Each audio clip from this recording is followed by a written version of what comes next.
If you're wondering whether there's one thing that could bring every human being together and achieve world peace by tomorrow, that thing would be shitting on Call of Duty. Ladies and gentlemen, if you're on the fence about whether you should buy into Modern Warfare 4, watch this video. I think the answer is yes, this is gonna be a great one again, and I'll tell you why, as well as all the pros and of course the cons I encountered during the beta so far. Now guys, I'm not somebody who buys into Call of Duty regularly. The last ones I played were Modern Warfare 3 and before that Cold War, I think. I just can't purchase Call of Duty every single year or every 2 years for my sanity's sake. But because this one looked interesting to me, and it's been a couple years since I played the last one, I pre-purchased it, thought I'd give it a chance. So let's cover some basics here. The pre-order access started on August 21 and goes until tomorrow, August 25. It launched on Xbox, PlayStation and PC, of course, while then there will be a couple days break, and then the open beta goes from August 28 to September 1st. And I really enjoyed my time with the beta so far. I'll tell you why in a second, and I really think if you're into Call of Duty at all and or haven't played in a while, you should also be looking at the open beta at least to get your own impressions. Cool thing, it will also be available on the Nintendo Switch too, which is something I didn't exactly expect. But hey, great. We can always use more cannon fodder. So what comes with the beta? Well, it's one pretty decent campaign level and several multiplayer modes. And first I want to talk about that one campaign level that they included. Since I'll be showing the gameplay footage in the background, minor spoilers ahead. You can see it here in the background footage. It starts out with you being a, I think, South Korean soldier, and you're like storming a front. There's trenches, there's explosions, there's like people getting unalived left and right, and yeah, it's pretty intense. The next section has you driving around in these armored vehicles, and they're blowing up shit left and right. It's super cool, and it gave me that typical "oh yeah, that's CoD again" moment. Anyway, you'll be driving towards this nuclear power plant that seems to be in a meltdown or something, and this is where I started to notice my first issue with the game. It's not gameplay wise, but has to do with the lighting. So if you look really close here on the gun that I'm holding and the power lines and other edges, you will see a lot of like white flickering. It looked like some weird artifacting.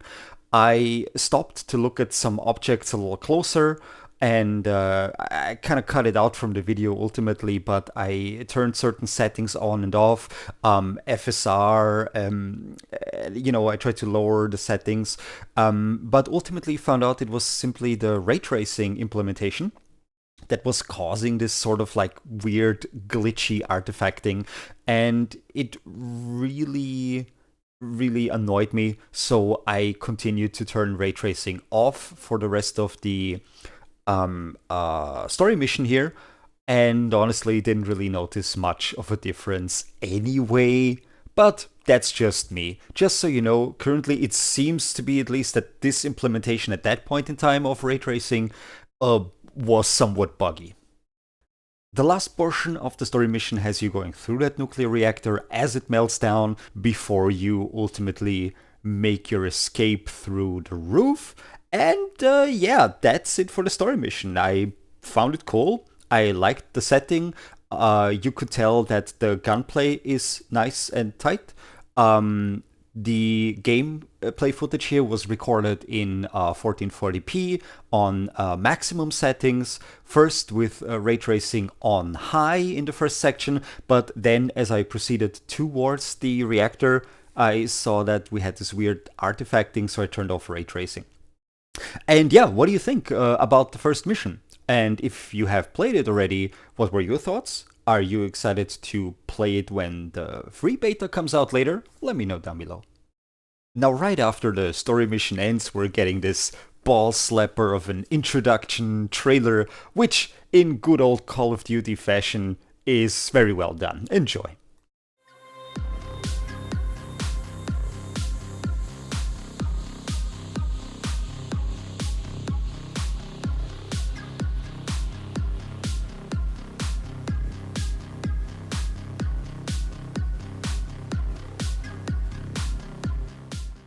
Now guys, let's get to the most important part. Let me show you what the multiplayer mode and modes are all about.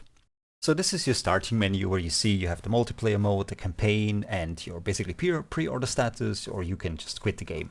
Right upper corner, you have your character and your social menu as well as your settings. On the side here, you will have your level, your career, your calling card, and also everything you can check here on the side, like basically the sidebar. Play, create a class, the store. Right now, the store, doesn't show anything other than purchase the game.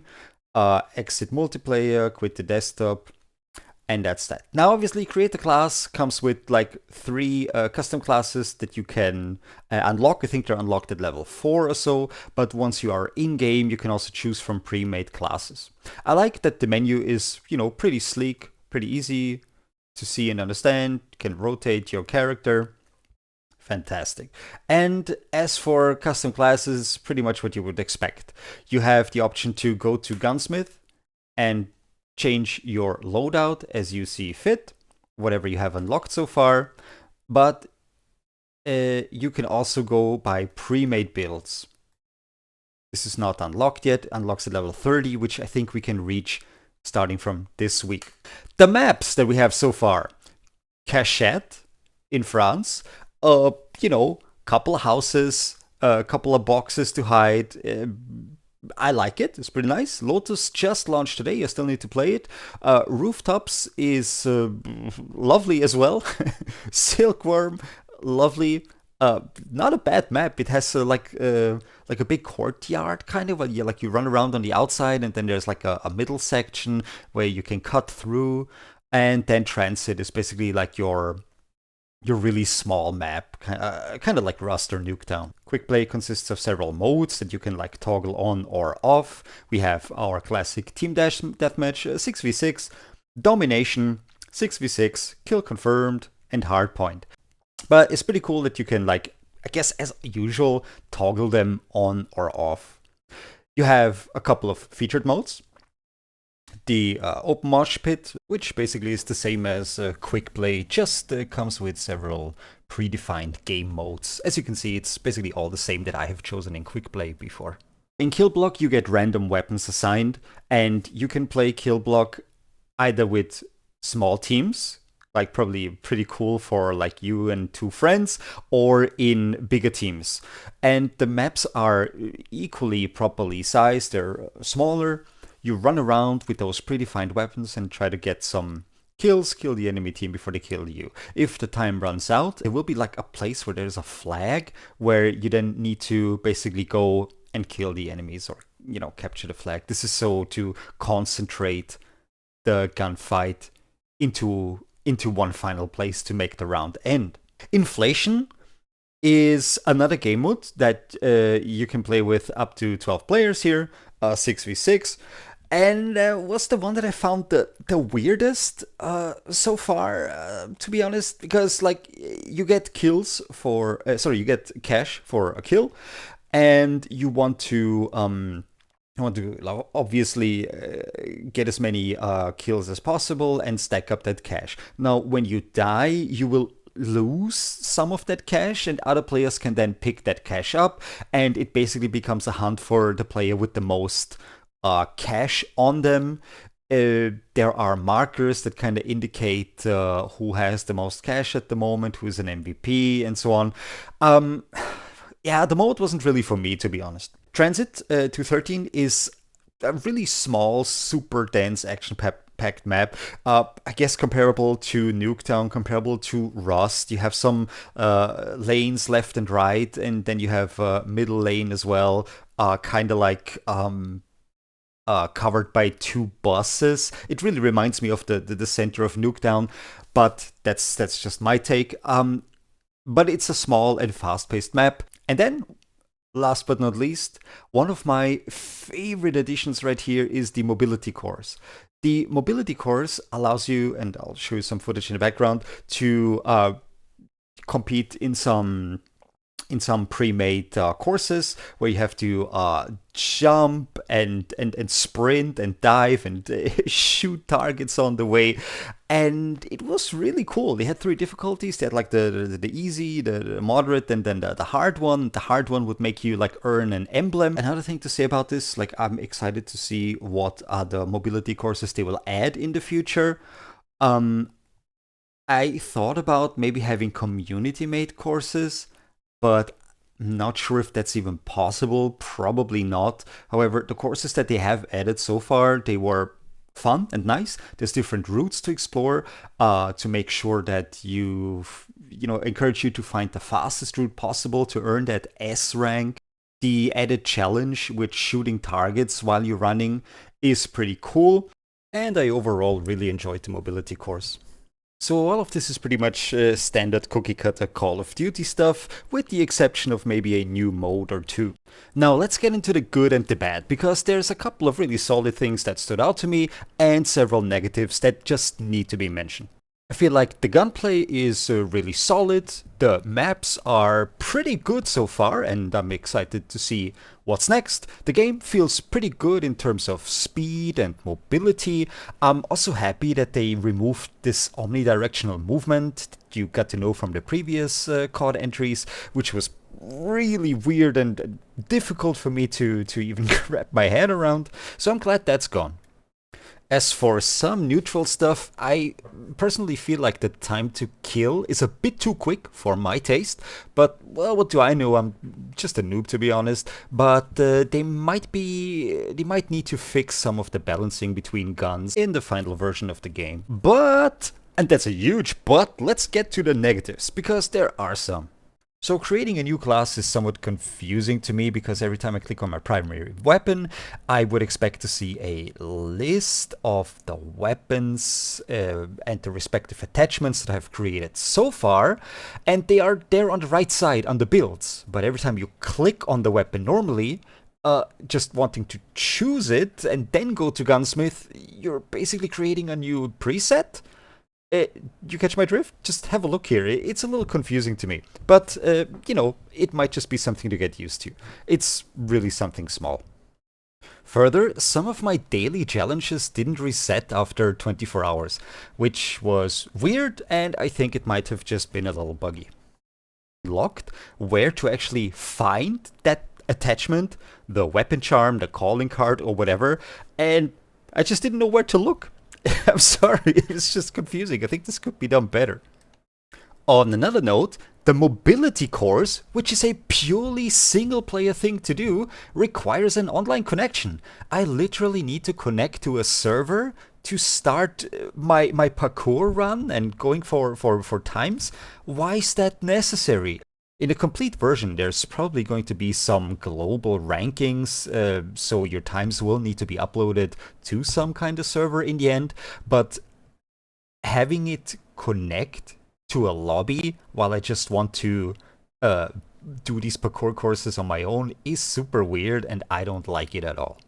Get rid of that. Now, last but not least, the wildest and most infuriating shit I've seen so far in the game are the absolutely abysmal lag spikes. They appear every other game and last for about 10 seconds each and completely stop the game in its tracks. All the animations, all the firing, everything simply stops, and you just have to sit there and watch like you're dead on the cuck chair until it works again. Now, initially I thought, hey, it might just be my router, my internet connection, but I asked in chat on multiple occasions if the other guys also experienced that, and people said, yup, it's just what it is. Game just lags and hangs for several seconds, multiple times around, literally making the game unplayable, and had multiple rounds where people just quit the game and making the teams uneven and even less playable. Now that's something that I really want to address. Unfortunately, I had no footage of this, and when I went online to play today, I tried to capture it, recording my gameplay, but it must be the demonstration effect. I just couldn't find it, didn't happen again, which again in turn is a good thing, and I hope they're fixing this for sure. Let's have a quick look at the game's health overall. Right now, it's just a beta, don't forget that. It's not the final build, not the final release, but the game is sitting on SteamDB on about 38% user score with 34,000 people in-game by the time I made that screenshot.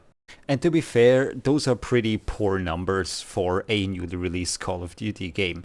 I personally hope it'll be doing fine eventually. I hope they'll keep improving things, keep adding things, and from what I see now, from the overwhelmingly positive impression that I have with the game right now, despite the lags and all of that, I think it's going to do well. But I'm happy to stand corrected. We'll see. Only time can tell. And last but not least, this chart here from SteamDB shows you that the peak for the beta so far was 115,000 players, dropped down significantly. Let's not forget it's a weekday, start of the week, and we're below 50k players.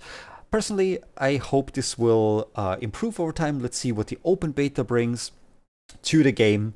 And I personally hope for the best. As I said, it's a bit of a mixed bag, but overall I really enjoyed my time with the demo so far. Now guys, these are my impressions on the game. I hope I could give you a good overview on all the facets that the demo delivered until now. Let me know if you enjoyed that. Let me know if there's something I could have improved on. Will you be playing the beta? Will you be purchasing the game? Or will you give this one a pass? Thank you so much for watching, and I'll see you in the next one. Peace!